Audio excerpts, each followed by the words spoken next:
warahmatullahi wabarakatuh. And good morning to everybody. Ladies and gentlemen, firstly, I would like to welcome Mr. Saperstein and all the staff from U.S. Embassy. And I would like to welcome also all of you, which is the student leader from Banda Aceh, from some of the university in Banda Aceh. At first, I would like to introduce you, our guest today, Mr. Saperstein, which is Ambassador at Large for International Religious Freedom. And Mr. Saperstein also a religious leader, and he comes with some of the staff from U.S. Embassy here. And this meeting is part of visiting diplomat discussion, right? And the purpose of this discussion today is to discuss about the religious freedom in Banda Aceh. So to save the time, I think I would like to Mr. or staff to introduce. Well, thank you very much. I'm really very pleased to have the opportunity to talk with you and to learn from each other about the issues that I am responsible for the American government, issues of religious freedom in countries around the world. Jadi terima kasih adik-adik yang sudah bersedia datang hari ini. Kita mengerti ada dari beberapa universitas yang ada di Banda Aceh ya. Beliau mengucapkan terima kasih dan senang bisa bertemu dengan kalian untuk bisa ngobrol tentang perkembangan daripada kebebasan beragama. Dan mudah-mudahan hari ini kita bisa belajar sama-sama. I wanted to take 1 minute and have my colleagues introduce themselves and just say a word about their own work on behalf of the American government. So, Selamat pagi. My name is and I'm a diplomat at the U.S. Embassy in Jakarta, and I cover human rights and religious freedom regulation. Jadi yang pertama di sebelah sana adalah Bapak Clint Shumek. Beliau bekerja dari kedutaan Amerika yang ada di Jakarta khusus mengenai isu hak asasi manusia. My name is Victoria Feldman. I work for Ambassador Saperstein in the Office of International Religious Freedom in Washington, D.C., covering East Asia and the Pacific. Nah, yang kemudian berikutnya adalah Victoria Feldman. Dia bekerja di kantornya Bapak Dr. Saperstein di kantor kebebasan beragama internasional di Washington, D.C. dan dia mengcover area untuk Asia Tenggara. Kemudian saya sendiri, saya Rahma Jawinata. Saya bekerja sebagai staf ahli untuk politik dan ekonomi di konsulat Amerika yang ada di Medan, di mana ruang kerja kami termasuk salah satunya adalah Aceh. Nama saya Yuhas, saya Kepala Konsulat Amerika Serikat, konsul untuk sementara kantor kami di Medan. Saya bekerja di seluruh pulau Sumatera. Oke, Director.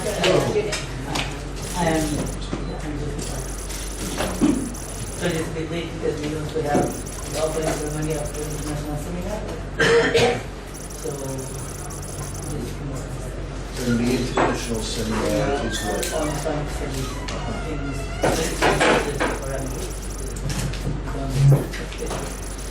And the students who are gathered here are what years in their school? The students come from very different electronics, from it was based on program that was for young leaders. So we all invite young leaders or young scholars from many different religions. And some of them actually do their creativity, and some of them work in NGOs. I mean, most of them are really And I would like also to introduce our colleague over here, our senior researcher, Dr. Saperstein, and he works at Shapa University in Turkey. So I'm also the director. And I heard that maybe will be. Yes. So how many people in the room work for NGO organizations? Berapa banyak dari kalian yang kerjanya sama LSM sekarang? Sudah kerja sama LSM? And those of you who do, which organization? Past 6 months, I work with Selamat Kamiaki in North Sulawesi. Yeah, for the protected area in Bitung. And did I see someone's hand back here? Jadi ada satu lagi di sini ya, yang LSM ya. Yeah, I'm still working in here. Jadi kayak Solar Got it. project research. yang lain. Working for as assistant research. So, ICARES is an international center for Aceh and Indian Ocean Studies. We do this on Indian Ocean area, and part of our work is training the researchers. So that's why we have some senior researchers, program assistants, and also program managers, and some volunteers. And I mean, most of graduate students, they work here as a volunteer, and sometimes we do research. And we do research, we recruit them as a remunerator. So, yeah, basically our mandate is to do research and train people for research. And we focus on social, politics, and education, culture.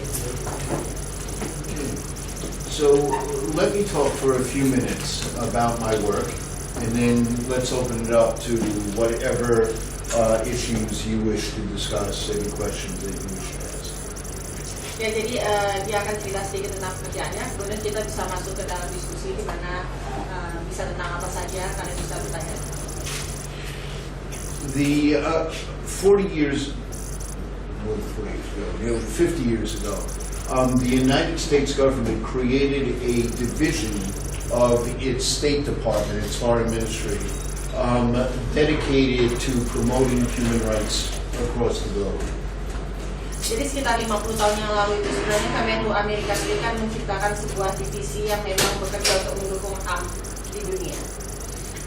It is a very big division in the State Department, and it works with representatives like Clint in embassies all over the world. Jadi ini merupakan divisi yang cukup besar di dalam Kemenlu Amerika Serikat, bekerja sama dengan kedutaan-kedutaan di seluruh dunia.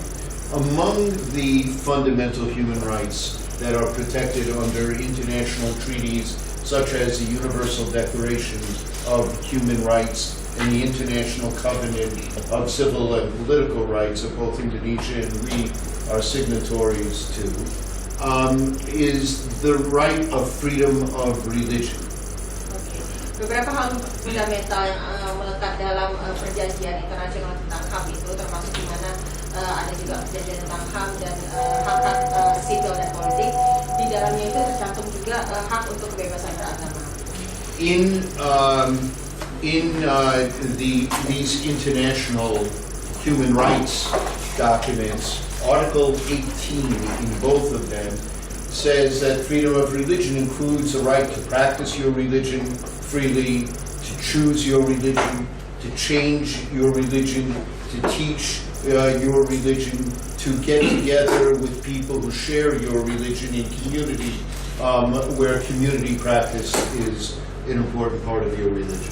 Jadi pasal nomor 18 dari dokumen hak asasi manusia internasional ini mengatakan bahwa setiap orang punya hak untuk bisa menjalankan keyakinannya, melaksanakannya, kemudian juga memilih keyakinan, mengganti keyakinan, mengajarkan keyakinan, dan juga untuk berkumpul bersama mereka dari keyakinan yang sama.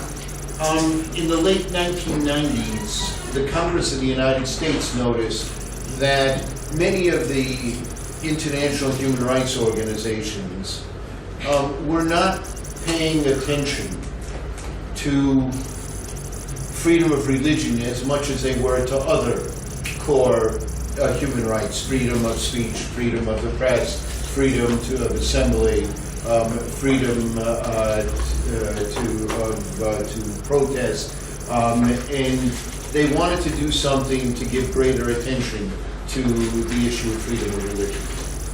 Nah, kemudian di akhir tahun 90-an, ternyata Amerika melihat dari beberapa organisasi internasional kami ini tidak terlalu memperhatikan tentang isu kebebasan beragama. Mereka lebih fokus kepada kebebasan-kebebasan yang lain, seperti kebebasan mengemukakan pendapat, untuk bermusyawarah, media, dan segala macamnya. And so they passed a law called the International Religious Freedom Act that created the position that I'm honored to serve in of Ambassador at Large for International Religious Freedom.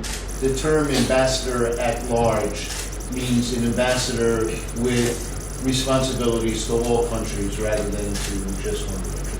Nah, kemudian mereka akhirnya menciptakan sebuah wadah di mana disebut sebagai ini adalah disebut sebagai kebebasan beragama internasional, di mana di dalam wadah tersebut ada satu posisi yang disebut namanya Ambassador at Large ataupun duta besar yang keseluruhan, di mana tugasnya adalah tidak spesifik pada satu hal, tapi bertanggung jawab terhadap beberapa negara.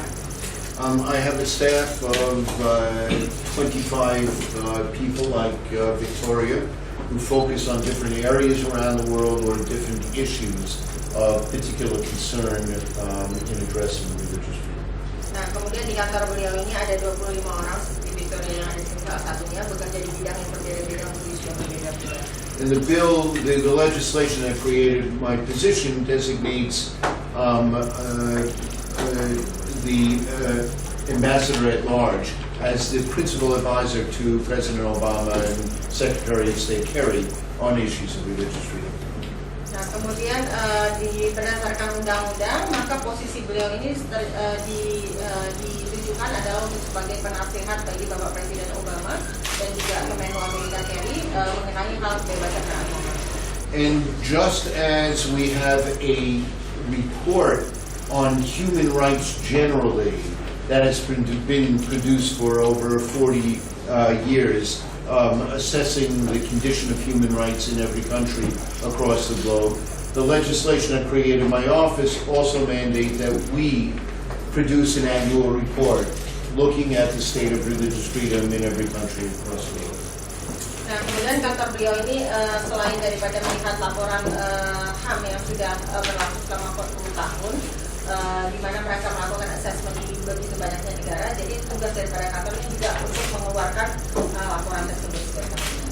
Finally, the legislation also created a small commission of prominent figures in the United States called the United States Commission on International Religious Freedom to be what we call a watchdog commission, a commission that looks at what the government is doing and makes recommendations in how they can do that work better.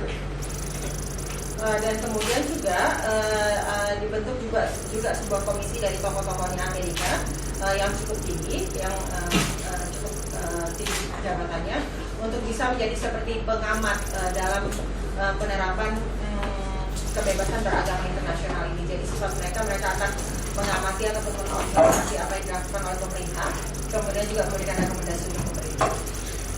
In the American Constitution, we have a Bill of Rights that sets out what are the fundamental human rights that our rule of law protects. Kemudian di dalam undang-undangnya Amerika itu ada juga ditemukan tertulis tertera di situ tentang apa saja yang dilindungi oleh undang-undang HAM ini tadi. They begin with before getting to freedom of speech, freedom of assembly, freedom of the press, freedom to petition the government for redress of grievances, to ask the government to fix problems that affect you. The Bill of Rights begins with the rule that the government should stay out of religion. That's a distinctly American approach to religious freedom. And also the guarantee of free exercise of religion for every citizen. Nah, jadi sebelum di dalam undang-undang tersebut, sebelum mereka membahas tentang kebebasan berbicara, pers, bermusyawarah, kemudian untuk meminta pemerintah untuk memperbaiki permasalahan, misalnya mereka terlebih dahulu menuliskan tentang bagaimana pemerintah itu harus tidak ikut campur dalam urusan agama, urusan agama, dan juga bahwa pemerintah harus menjamin setiap manusia untuk bisa melaksanakan keyakinannya.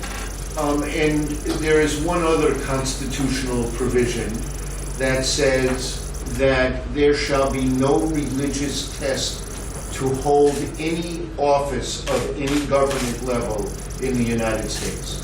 Nah, ada juga satu provisi di dalam undang-undang kami ini bahwa tidak perlu dilakukan tes agama terhadap calon pejabat pemerintah yang akan menduduki sebuah jabatan. The result, if you put together the three constitutional provisions, the underlying idea, the most essential idea, is not only that you are free to practice religion as your conscience tells you you should do, so long as your exercise of your religion does not prevent anyone else from practicing theirs. Nah, jadi rangkuman dari ketiga provisi tersebut melahirkan sebuah nilai fundamental yang mengatakan bahwa setiap orang itu harusnya bebas untuk bisa melaksanakan keyakinannya dengan catatan mereka tidak menghambat orang lain untuk menjalankan keyakinannya pula. But it also created for the first time in history a country that promised that your role as a citizen of the United States and your opportunities as a citizen of the United States would not depend on your religious identity, your religious practices, or your religious beliefs. All Americans are equal citizens under the law, no matter what their religion is or if they have no religion at all. Jadi akhirnya ini membuat Amerika menjadi sebuah negara yang pertama yang mengatakan bahwa ini memberikan peran yang sangat penuh bagi setiap warga negara dan juga memberi peluang yang sangat penuh bagi setiap warga negara terlepas dari apapun itu keyakinannya. Artinya bahwa setiap warga negara yang ada di Amerika ini mempunyai kesamaan hak dan kesempatan terlepas dari dia mempunyai keyakinan apapun atau bahkan tidak mempunyai keyakinan sama sekali. But when we work on religious freedom with other countries around the world, it is not because we want them to approach religious freedom the way we do in the United States. Every country is different. Different history, different culture, different religious makeup. Nah, kemudian ketika mereka bekerja di negara-negara yang lain, sebenarnya bukan keinginan mereka untuk supaya negara lain juga melakukan pendekatan yang sama seperti Amerika Serikat, karena mereka tahu bahwa setiap negara lain itu mempunyai sejarah dan tata cara yang berbeda. When we approach countries across the world, it is because we are all signatories to the Universal Declaration of Human Rights and the International Covenant of Civil and Political Rights that guarantees freedom of religion. Nah, tetapi ketika mereka ke negara lain ini karena mereka memakai panduannya dari Deklarasi Universal tentang hak asasi manusia dan hak sipil serta politik, sehingga yang mana di dalamnya itu terkandung juga tentang hak-hak beragama. As we work with countries across the world, we see the major threats to religious freedom come from one of several sources. One source may be governments that impose religious views and behavior on its citizens even when they don't share the beliefs that the government is imposing on them. Or governments, authoritarian governments, non-democratic governments, that don't allow freedom at all, and amongst the many freedoms that they repress is freedom of religion. Jadi ketika kami bekerja di seluruh dunia, kita melihat ada beberapa penyebab persoalan ini sehingga munculnya masalah. Salah satunya adalah misalnya ketika pemerintah menerapkan pandangan dan sikap agama tertentu kepada semua warga negara yang ada di bawah naungan pemerintah tersebut. Walaupun mungkin beberapa dari warga negara tersebut tidak mempunyai keyakinan yang sama dengan agama yang diterapkan oleh negara. The second great threat today to religious freedom comes from what we call non-state actors, groups like Al-Qaeda, or ISIL, or Boko Haram, or militant Buddhist groups in Burma and Sri Lanka, or militant Hindu groups in India. Nah kemudian tadi ada faktor kedua juga jika negara misalnya betul-betul hanya membatasi kebebasan. Nah kemudian yang kedua selain daripada pemerintah adalah yang datang dari yang mereka sebut namanya non-state actors. Ini seperti kayak kelompok-kelompok seperti Al-Qaeda, ISIL, Boko Haram, kemudian ada kelompok ekstrim dari sisi Buddha dan Hindu yang ada di India misalnya. Nah ini semua juga disebut oleh mereka sebagai non-state actors. Salah satu penyebabnya. And finally, threats to religious freedom come from social hostilities and tensions between different religious groups within a society, often when matched with the government not acting to protect vulnerable groups.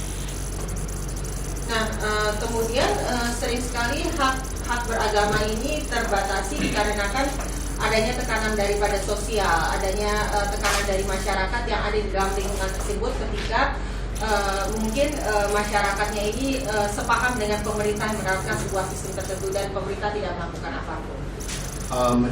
And so those are the three major sources of hostility. So there may, for example, be areas where Christians are in the majority in Indonesia and Muslims find it difficult to get permission to build a mosque, or areas where Muslims are in the majority and Buddhists or Christians find it difficult to get permission to build a temple or a church, even when they meet the letter of the law. Just in real life, there are difficulties because people are uncomfortable with houses of worship different than their own. Nah, jadi salah satu contohnya itu adalah misalnya contoh ketika misalnya ada komunitas yang taruhlah misalnya masyarakatnya itu banyak yang Kristen, kemudian sehingga yang Muslim ini agak sulit untuk membangun masjid misalnya, atau sebaliknya ketika masyarakatnya itu kebanyakan Islam, kemudian yang Kristennya agak sulit untuk membangun gereja misalnya, walaupun ada komunitas yang memang membutuhkan rumah ibadah tersebut untuk mereka melaksanakan kegiatannya, tetapi menjadi sulit dikarenakan ada rasa tidak nyaman dari warga sekitar situ jika mereka membangun rumah ibadahnya misalnya. But in the main, Indonesia is a country that has long cherished religious diversity and tolerance as part of its character.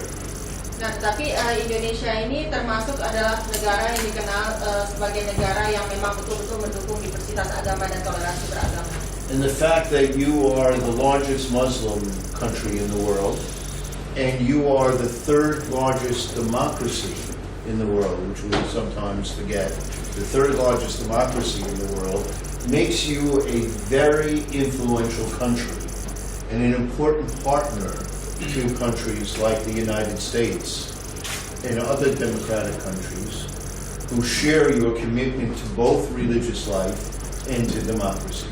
Nah, tapi memang karena faktanya bahwa kita di Indonesia ini adalah negara dengan populasi muslim terbesar di dunia dan juga negara yang nomor 3 demokrasi terbesar di dunia, maka Indonesia ini mempunyai pengaruh yang sangat penting bagi perkembangan kebebasan beragama itu tadi, baik bagi kita sendiri ataupun juga bagi Amerika. Mereka melihat ini juga.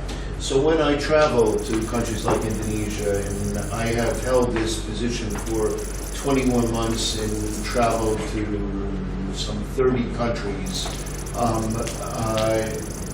when I travel to countries like Indonesia, I meet with people from different religious groups to see what life is like for them, what freedoms they have, what challenges they face.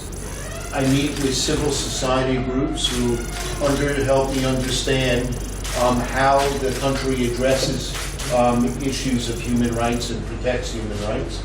And I meet with government officials to lift up best practices from countries across the world on how countries have effectively addressed some of the challenges that I hear from the grassroots community. And that is the nature of my work, and it is what has brought me to Indonesia. Jadi dalam 21 bulan ya selama ini beliau di sini mengelilingi begitu banyaknya negara, beliau ini ketemu dengan begitu banyaknya kelompok agama untuk melihat bagaimana sih kehidupan bagi mereka, kemudian apa sih tantangan mereka, apakah mereka memang mendapatkan kebebasan dalam melaksanakan agamanya, atau mungkin ketemu dengan kelompok-kelompok yang bisa melihat bagaimana mereka menyelesaikan masalah-masalah untuk melindungi hak-hak beragama sekelompok orang misalnya, atau juga kadang-kala beliau bertemu juga dengan pejabat pemerintah, karena dengan bertemu dengan pemerintah bisa sama-sama berbicara tentang apa sih sebenarnya best practices untuk bisa secara efektif menyelesaikan masalah-masalah yang muncul dari isu kebebasan beragama. So with that introduction, let me open it up to you. I'd like to hear your ideas about religious freedom here in Indonesia or elsewhere in the world. I'd be glad to answer any questions you have about any part of my work or the work of the United States government. I may call on my colleagues to help out, but this is your time, and I want to address whatever you are most interested in talking about. Oke, jadi itu tadi sekilas tentang beliau. Kita sekarang ingin dengar dari adik-adik semua di sini. Kira-kira apa pandangan kalian tentang isu ini? Kalaupun nanti misalnya ada pertanyaan yang beliau tidak bisa jawab, mungkin dari rekan-rekannya dari kedutaan dan konsulat bisa membantu juga. Jadi kita di sini maunya diskusi informal saja supaya semuanya bisa informal. Oke, silakan. So what we need is one person brave enough to start us off, because I know once one person speaks, everyone else will jump in. Nah, biasanya kalau yang mahasiswa katanya perlu satu aja dulu yang berani nanya, biasanya yang lainnya nanti langsung berani semua. Siapa nih yang pertama yang buka jalan? Pertama mungkin saya perkenalkan tim-timnya sudah hadir. Pertama dari Posma dan Cuma Cek ya. Oke, so he's introducing the organization Forsma dan Posma Cuma itu Cek. Saperstein. Bekerja di bidang Sumber daya manusia. okay, so organization talking about capacity building. Okay, terus? Dan dari visi Indonesia. And then the student senate from the Chiang Kuala University. Okay. Yeah, okay. Okay, and then himpunan mahasiswa Tionghoa. And then the Chinese student associations Okay. in the back here. And that. Okay. Kemudian himpunan mahasiswa Papua. And then Papua student organization as well. Kemudian BEM Suludin UIN. And then the student senate from Suludin from Islamic State University. Kemudian The Leader. Siapa? Okay, ini The Leader. Ada nama The Leader. The leader. Organisasi untuk pemberdayaan pemuda. Okay, this is for youth empowerment. Kemudian LDK UIN, Lembaga Dakwah Kampus UIN. Okay, and then also the Oh ini juga.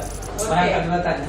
also positions also has the student teaching association organization from the Islamic State University. FKK. FKK ini apa nih? FKK itu apa itu? Forum kolaborasi komunitas.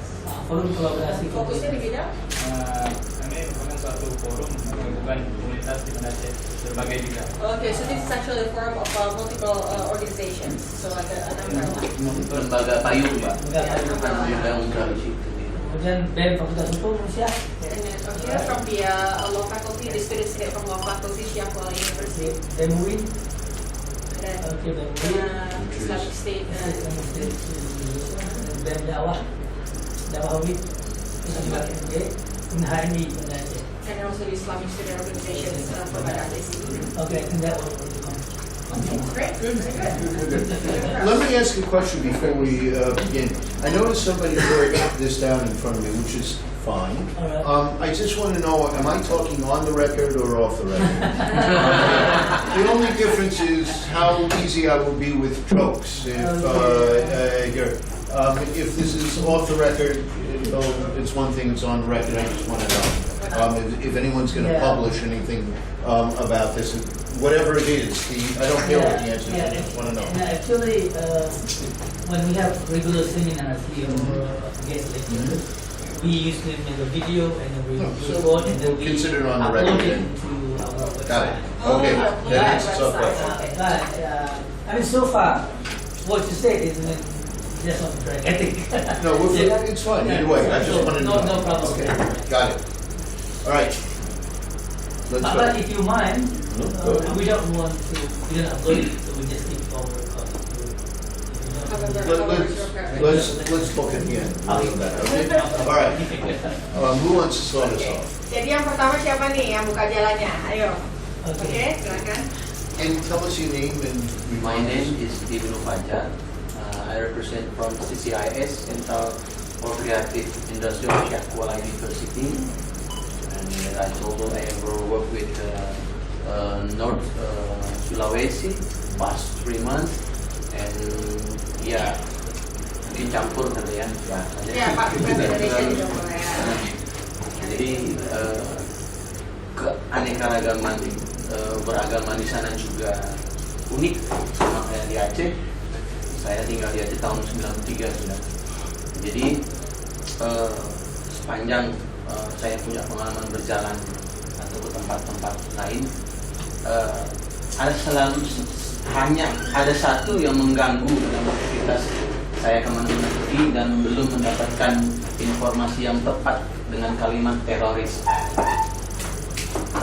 Terkadang itu menjadi sesuatu, karena saya Muslim, jadi sedikit mengganggu. Setelah kejadian 9/11 di Amerika, dan mungkin yang terakhir bom Bali dan bom di Prancis, itu dunia sedikit mendiskreditkan Muslim, Islam dengan kalimat teroris itu, dan bisa berakibat yang sangat besar buat negara-negara Muslim termasuk di Aceh sendiri. Namun demikian, kami mau memberi informasikan bahwa ini loh Pak, Ibu Aceh, yang dengan sedikit keunikannya, di sini ada teman-teman dari Papua, teman-teman dari Tionghoa, itu hidup dengan berdampingan sampai dengan hari ini, walaupun kemarin ada konflik, walaupun ada tsunami. Jadi mungkin Bapak Ibu bisa berjalan nanti lebih banyak lagi di Aceh melihat keunikan kita di sini. Jadi saya mau minta pendapat dari Bapak Dubes, relasi yang mengenai hal itu yang mengganggu, karena pemilihan presiden juga dari Donald Trump itu juga mengangkat isu itu, dan bahkan sedikit mengganggu kita sebagai Muslim. Katanya Muslim nggak boleh masuk Amerika, Muslim nggak bisa hidup di Amerika, kalau bisa yang ada di Amerika diusir-usirin. Itu pendapatnya embasi itu seperti apa? Jadi bisa mendapat informasi langsung yang mungkin membuat menenangkan kita sedikit. Okay. Gitu. So you can see that these are actually all youth, and he's been going around places in Indonesia actually. But there's one thing that really disturbs me from time to time, because the terminology of what terrorist. Because ever since 9/11 incident, and then also we see continuous threat to the world, like Bali bombing, and also the latest one in France, like that. If we like it or not, we know that the world, a lot of people out there are actually discrediting the Muslims, Islam. And this is actually causing a lot of problem, and it's causing a lot of hurt to the Muslim world, including also people of Aceh. And again, as you can see here in Aceh, this is actually the place with the largest population of Islam as well, Muslim. And you know that we have Sharia law here, but you can see also that we have the students from Papua, we have the Chinese Student Association still in this year, even before during conflict time, tsunami until today. There's nothing is happening. And then also, if let's say, maybe the international courts kind of deny that situation, the fact that people are discrediting Islam.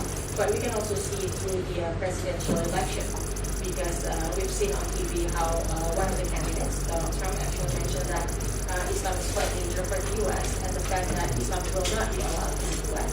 And when he's elected, he feels that Islam Muslims in America should be expelled out from the country. And so we kind of wonder, how do you feel about that? And what do you think about the comments coming out of one of the president's candidates in the U.S.? So the 9/11 happened, and at the time we had a Republican president, President Bush. He was president until 2008, and now we've had for the next 8 years a Democratic president. In both of those presidents, representing the two major parties in the United States, both of those presidents were absolutely clear from the beginning that you cannot equate Islam with terrorism, that Islam is one of the world's great religions, encompassing large parts of the world's population, and the extremists cannot be used to define what Islam is or what Muslim people are. They were absolutely consistent about that, over and over and over again. And that has been the position of the United States government during these past 16 years since 9/11. Nah, jadi ketika 9/11 itu terjadi ya, WTC itu sebenarnya kita tahu Presiden Amerika kala itu berasal dari Republikan, Presiden Bush, sampai tahun 2008. Kemudian 8 tahun kemudian itu presidennya berasal dari Partai Demokrat. Nah, sebenarnya sejak awal, baik dari kedua partai besar yang ada di Amerika Serikat ini, mereka memang sudah mengatakan bahwa Islam itu tidak sama dengan teroris, dan ini sudah mereka publikasikan sebesar-besarnya sikap yang seperti ini, dan bahwa Islam itu adalah agama besar dunia, bahwasanya sebahagian besar dari populasi dunia ini adalah kaum muslim, dan juga bahwa para ekstremis itu tidak bisa mendefinisikan apakah itu Islam dan apakah itu Muslim seperti itu. Dan Amerika selalu konsisten selama 16 tahun sejak kejadian tersebut selalu mengkampanyekan posisi pemerintah Amerika Serikat bahwa mereka tidak merasa Islam adalah bagian dari teroris Islam.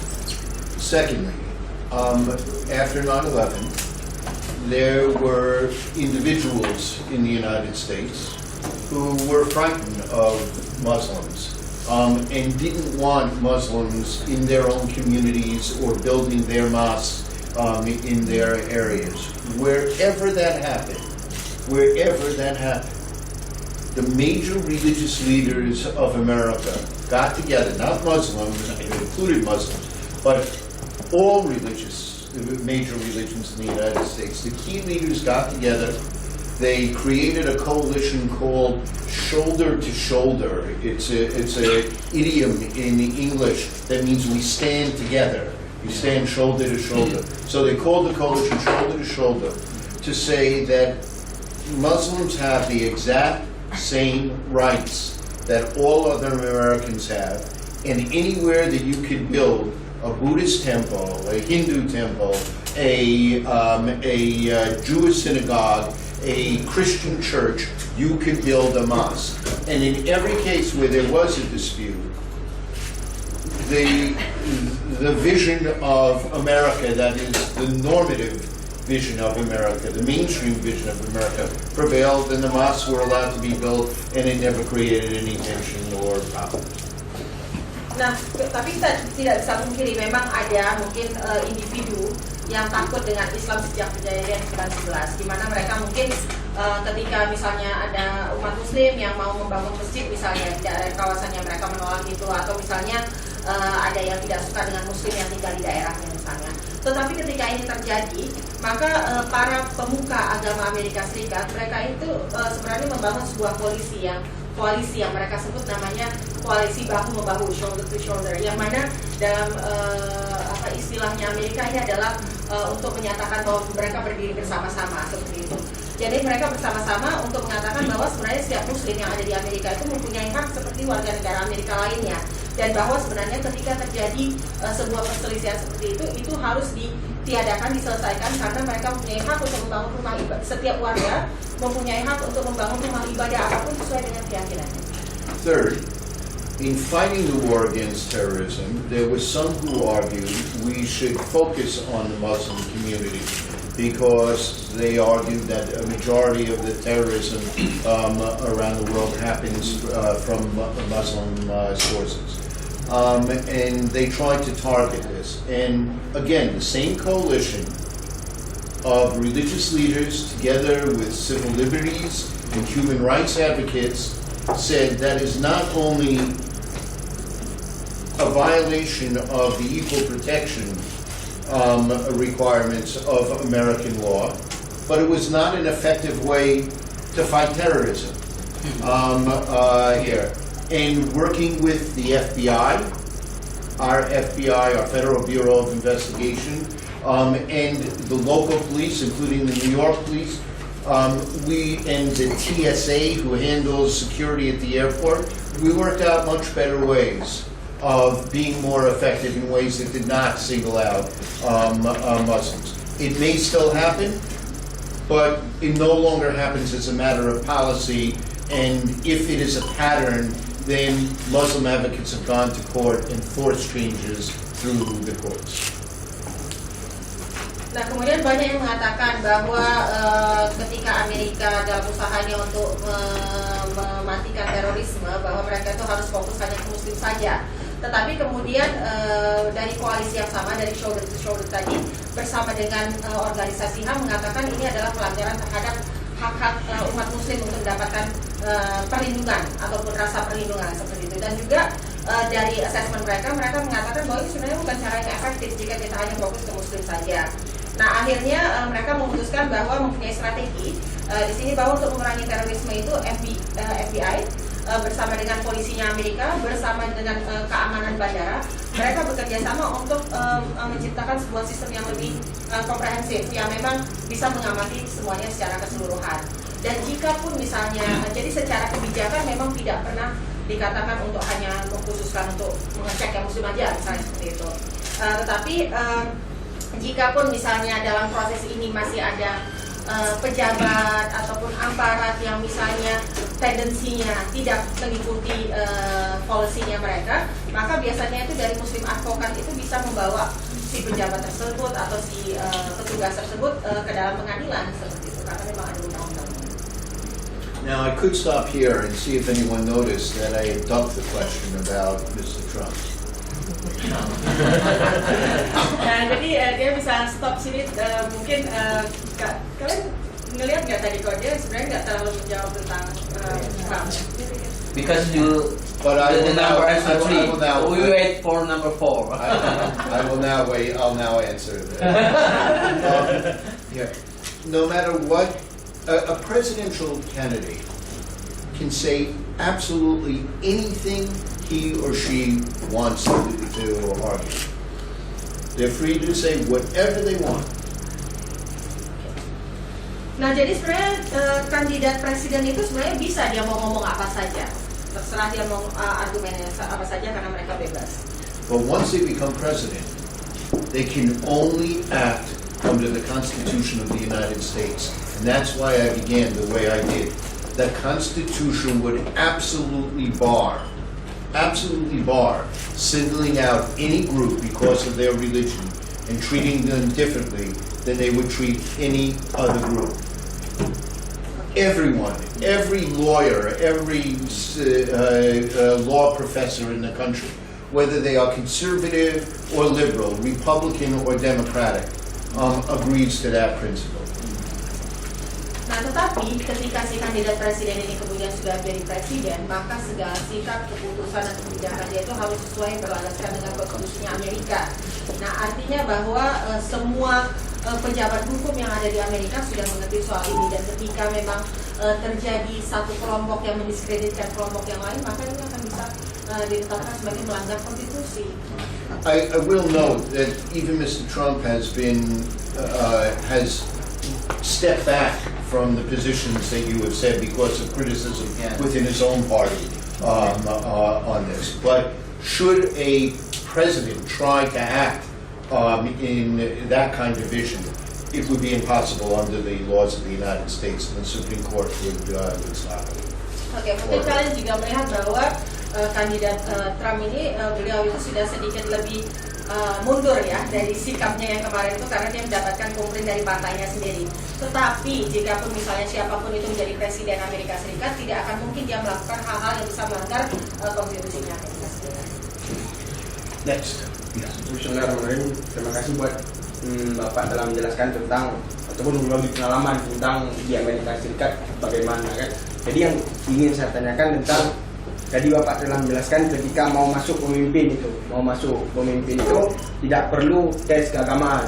Itu yang pertama. Terus yang kedua, setiap warga di Amerika Serikat itu bisa menjalankan keyakinannya menurut sendiri-sendiri seperti itu. Kan yang jadi pertanyaan saya, bagaimana, apakah ada dalam peraturan daerah tentang keagamaan dan pandangan pemerintah dalam sikap keagamaan itu bagaimana?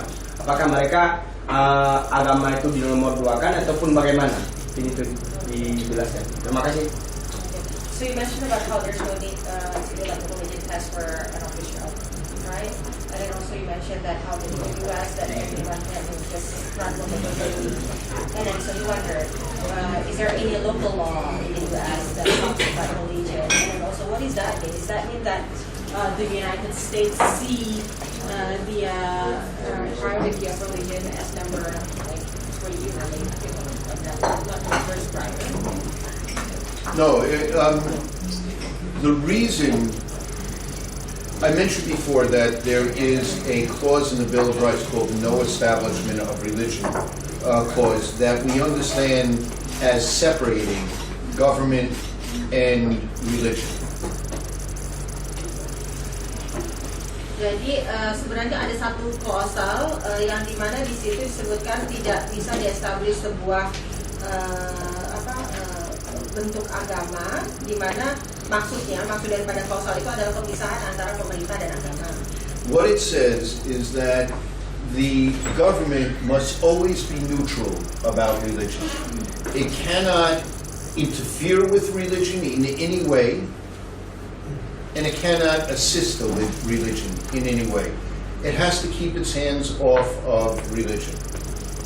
Oke, jadi maksudnya di sini adalah pemerintah itu harus netral terhadap sikapnya terhadap agama. Jadi dia tidak boleh ikut campur terhadap urusan keagamaan dan juga dia tidak boleh mendukung urusan keagamaan, kegiatan keagamaan. And one of the reasons our framers of our Constitution did that is because coming from Europe that have been torn apart by the 100 Years' War between Protestant Christians and Catholic Christians, they knew the dangers that happened when state and religion became one and the same. Nah, ini semuanya tidak lain berdasarkan pengalaman sejarah mereka, karena mereka waktu itu kan memang keluar dari Eropa dikarenakan adanya perkelahian ataupun perang antara Protestan dan Katolik yang disebabkan memang dari situ mereka mengerti bahayanya ketika sebuah negara diberikan hak untuk mengontrol agama.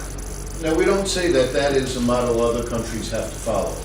It worked for us with our very diverse religious communities, but other countries that are democracies do have established religions or preferred religions, but still give all of their citizens equal rights regardless of their religion. Nah, tapi ini kan bukan artinya bahwa negara-negara lain ini harus ikut apa yang terjadi dengan Amerika dan apa yang diterapkan oleh Amerika, karena memang bisa jadi ada juga negara lain yang mungkin memakai hukum agama tetapi masih tetap memberikan kebebasan terhadap rakyatnya. So you have India, the largest democracy, the United States, the second largest democracy, Indonesia, the third largest democracy. They are amongst the most religiously diverse nations anywhere in the world. Did you see that in Indonesia? Did you see that you already explained? Did you see in Indonesia? Did you see the situation in Indonesia? Yeah, the situation. I'm not sure I understand. I'm here to see the situation. That's why I'm making the strip. Okay. Ya, I mean,